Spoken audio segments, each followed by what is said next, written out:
Assalamualaikum warahmatullahi wabarakatuh. Perkenalkan, nama saya Suhendri, mahasiswa Pendidikan Pancasila dan Kewarganegaraan Universitas Syahkuala angkatan 2017. Nah, pada pertemuan lalu pada mata kuliah kebijakan publik kita sudah membahas tentang konsep kebijakan publik. Nah, kebijakan merupakan kebijaksanaan apabila kebijakan yang dikeluarkan merupakan pilihan terbaik yang berdasarkan hati nurani secara etis dan moral yang mengikat. Nah, istilah kebijakan biasanya dikaitkan dengan keputusan pemerintah. Karena apa? Karena pemerintahlah yang memiliki wewenang, kekuasaan, dan bertanggung jawab atas masyarakat umum.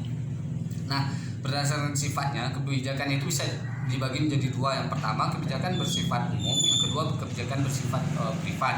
Nah, kebijakan bersifat umum adalah kebijakan yang dikeluarkan oleh instansi tertentu, tetapi secara menyeluruh, dampaknya menyeluruh. Seperti misalnya kebijakan dari Presiden Republik Indonesia tentang pemindahan ibu kota Indonesia.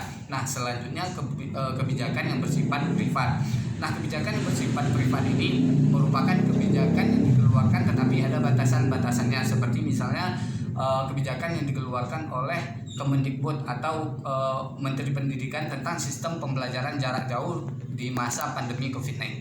Nah, semua instansi pendidikan yang berada di bawah naungan Kemendikbud harus mengikuti kebijakan dari Kemendikbud yang sudah diterapkan tadi. Nah, selanjutnya kata publik. Kata publik berarti keseluruhan atau umum.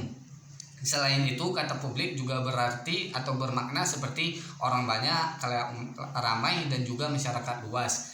Nah, jadi dapat kita simpulkan bahwasanya kebijakan publik adalah sebuah keputusan dari pemerintah atau instansi-instansi tertentu, baik itu organisasi atau lain-lain, yang memiliki wewenang atau pihak atau memiliki hak terkait orang-orang di dalam instansi tersebut. Nah, selanjutnya kebijakan harus tetap ditetapkan atau dikeluarkan walaupun menyakitkan. Seperti misalnya kebijakan yang dikeluarkan tentang kebijakan daerah operasi militer di Aceh atas kasus GAM di Aceh. Nah, dari kebijakan tersebut kita tahu bahwasanya banyak yang menelan korban, baik orang tua, anak-anak, bahkan anak-anak sekalipun juga ikut menjadi korban. Nah, akan tetapi meskipun kebijakan tersebut menyakitkan, kebijakan tersebut harus tetap dilaksanakan. Karena apa? Karena keamanan sebuah negara. Nah, selanjutnya adapun ciri-ciri dari sebuah kebijakan publik. Yang pertama itu kebijakan harus dibedakan dari keputusan. Nah, sebelum kita mengeluarkan kebijakan, terlebih dahulu kita harus mempertimbangkan segala aspek dan konsekuensinya. Seperti misalnya sebuah kebijakan tersebut sebelum kita keluarkan. Nah, karena apa? Karena ketika kebijakan tersebut kita keluarkan pasti akan menuai komentar dari para masyarakat. Nah, selain itu juga kebijakan juga tidak boleh bertentangan dengan hukum, dan juga kebijakan bisa dievaluasi. Nah, jika tidak bisa dievaluasi, nah hal tersebut yang disebutkan adalah sebuah keputusan, bukan sebuah kebijakan. Nah, selain itu sedangkan keputusan dia bersifat spontanitas, seperti misalnya ketika Presiden Jokowi membagikan sepeda-sepeda kepada masyarakat di sebuah acara. Nah, kebijakan tersebut bukan kebijakan tapi keputusan, karena keputusan dari pihak diri sendiri. Misalnya seperti beliau yang muncul sendiri, inisiatif sendiri untuk membagikan sepeda bagi yang bisa menjawab pertanyaannya, seperti itu.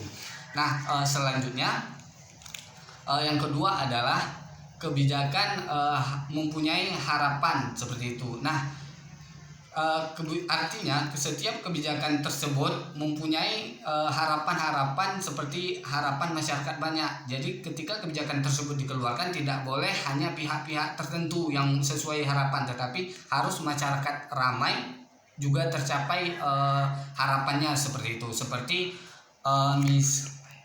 Nah, yang selanjutnya poin ketiga adalah kebijakan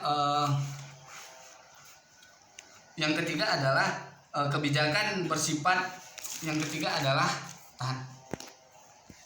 ciri ketiga adalah kebijakan memiliki hasil akhir. Seperti misalnya setiap kebijakan yang dikeluarkan mempunyai output yang bisa timbal balik. Seperti misalnya kebijakan yang dikeluarkan oleh Kemendikbud tentang pembagian kuota gratis terhadap aktivitas akademika.